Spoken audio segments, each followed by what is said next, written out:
Welcome back. Today, we're diving into the world of failed assassinations. You know, those moments when someone tried to make history but ended up being the punchline instead. We're talking about plans so bad, so riddled with incompetence, that they make Wile E. Coyote look like a strategic genius. Before that, I want to say I'm a real human being. This is not an AI-generated script, so please like the video and let's get started. Let's kick things off in 1894 France, where President Sadi Carnot was enjoying his time in office, blissfully unaware that his life was about to imitate a bad cartoon. Our protagonist, or antagonist, depending on how you look at it, is an Italian anarchist named Sant'Geronimo Caserio. Now you'd think that if you were going to assassinate the leader of a country, you'd opt for something subtle, right? Poison in his wine, a blade hidden in a bouquet of flowers, maybe even one of those exploding pens. But no, Sante, bless his anarchist heart, decided to go with the most inconspicuous disguise of all, a man handing out leaflets. I mean, who suspects the guy trying to shove poorly printed political propaganda into your hands, right? So there's President Carnot, probably thinking, a concerned citizen, how lovely. And bam, Caserio whips out a knife faster than you can say, liberté, égalité, fraternité, and stabs the poor president. Now I know what you're thinking. Did the leaflet disguise work? Did Caserio melt into the crowd, disappearing into a life of anonymity? Of course not. The man was apprehended faster than a pigeon going after a dropped croissant in Paris. Turns out stabbing a world leader in broad daylight tends to draw a bit of attention. Who knew? The moral of the story, kids? If you're going to hand out flyers, maybe don't have a knife hidden in them. Also, maybe just don't stab people. It's generally frowned upon, right up there with talking loudly in theaters and bringing store-bought hummus to a dinner party. Fast forward a few decades and we find ourselves in the midst of the Cold War, a time of paranoia, espionage, and some truly terrible fashion choices. Our main players, the United States and Cuba, locked in a geopolitical tango more awkward than a middle school dance. The CIA, in all their infinite wisdom, decided that the best way to deal with Fidel Castro, the cigar-chomping, beard-sporting leader of Cuba, was to, well, blow him up. But they weren't going to use just any old bomb, oh no. That would be far too pedestrian for our friends in the intelligence community. Instead, they decided on a plan so ludicrous, so utterly ridiculous, that it could only have been dreamt up in a room filled with dartboards, maps with red string connecting random photos, and an alarming number of empty coffee mugs. They were going to kill Castro with an exploding cigar. Yes, you heard that right. An exploding cigar. Now, I'm no explosives expert, but even I can see the logistical nightmare this plan presented. How do you make a cigar explode with enough force to, actually do some damage, without it being so obviously tampered with that even a 5-year-old would be suspicious? Apparently, the CIA never quite figured that out because the plan went about as well as you'd expect. And by that, I mean it went up in smoke. Literally. Castro, ever the picture of revolutionary resilience, continued to puff away on his cigars, blissfully unaware that the CIA had tried to turn his favorite pastime into a suicide mission. Okay, buckle up, buttercups, because this next story is straight out of a spy thriller, complete with Cold War tensions, shadowy figures, and a murder weapon so mundane it would make even James Bond raise an eyebrow, an umbrella.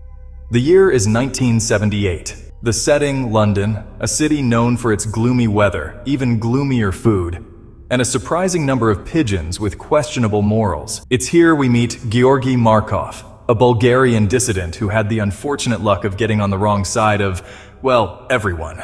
Now, imagine you're Markov, just strolling down the street, minding your own business, when suddenly you feel a sharp poke in your leg. You turn around, ready to unleash a torrent of British passive aggression on whoever dared to assault you with their lack of spatial awareness, and what do you see? A man with an umbrella, looking about as sorry as a wet cat in a bathtub. Terribly sorry, old chap, he mutters, probably, before disappearing into the London fog. Now, if you were Markov, you'd probably just grumble about tourists and their inability to walk in a straight line, right? You wouldn't for a second think that the seemingly innocuous poke from an umbrella had just delivered a lethal dose of ricin into your bloodstream. But life, as we all know, is rarely that simple. A few days later, Markov was dead, and the umbrella man vanished. leaving behind nothing but a cloud of suspicion and the faint scent of bangers and mash. The takeaway here? Always be wary of overly enthusiastic umbrella users. They might be trying to kill you with a weaponized cocktail stick disguised as a rain protection device. Alright, let's take a break from the world of exploding cigars and poisoned umbrellas to talk about something a bit more, shall we say, explosive. World War II, a time of global conflict, unspeakable atrocities, and some truly terrible haircuts. Seriously, what was up with those hats? In the midst of all this chaos, a group of Czech resistance fighters decided to strike a blow against the Nazi regime by taking out one of its highest-ranking officials, Reinhard Heydrich, a man so infamous he makes Cruella de Vil look like a cuddly kitten. The plan, dubbed Operation Anthropoid, was about as daring as it gets. Two brave soldiers, Jan Kubis and Josef Gabčík, were tasked with ambushing Heydrich's car and, well, making sure he didn't make it to his next evil meeting. Sounds simple enough, right? Just a couple of guys, a car, and enough firepower to make Rambo blush. What could possibly go wrong? Well, as it turns out, pretty much everything. First, Gabčík's gun, the one he'd been meticulously cleaning and prepping for weeks, decided to have a nervous breakdown and jammed. Not great, but hey, there's always the backup plan, right? That's where Kubis comes in, grenade in hand, ready to turn Heydrich's fancy Nazi car into a smoldering pile of scrap metal. He pulls the pin, throws the grenade, and it bounces harmlessly off the car. Now, at this point, you'd think the universe would cut these guys some slack, right? They'd used up their quota of bad luck for the year, surely. But no, fate, as it so often does, had other plans. Heydrich, thinking he was invincible, hopped out of the car, guns blazing, ready to fight back against the two men who had so ineptly tried to kill him. Kubis and Gabčík, probably wondering if they'd accidentally wandered onto the set of a particularly dark comedy, managed to escape, but their victory was short-lived. They were eventually found and killed, but not before their actions sparked a wave of reprisals from the Nazis, proving that even in failure, they had struck a blow against tyranny. Finally, with the play of the attempted assassination of the farmer Trump, the Federal Bureau of Investigation, FBI, announced that it is investigating the incident as an assassination attempt, while Trump was injured in the incident that also resulted in the death of one attendee and the injury of two others. But do not worry, Secret Service officers were able to end the shooter's adventure with a single shot, as if it were a scene from an action movie. Interestingly, sources reported that the Secret Service did not comb the building next to the theater, but rather relied on local security to carry out that task.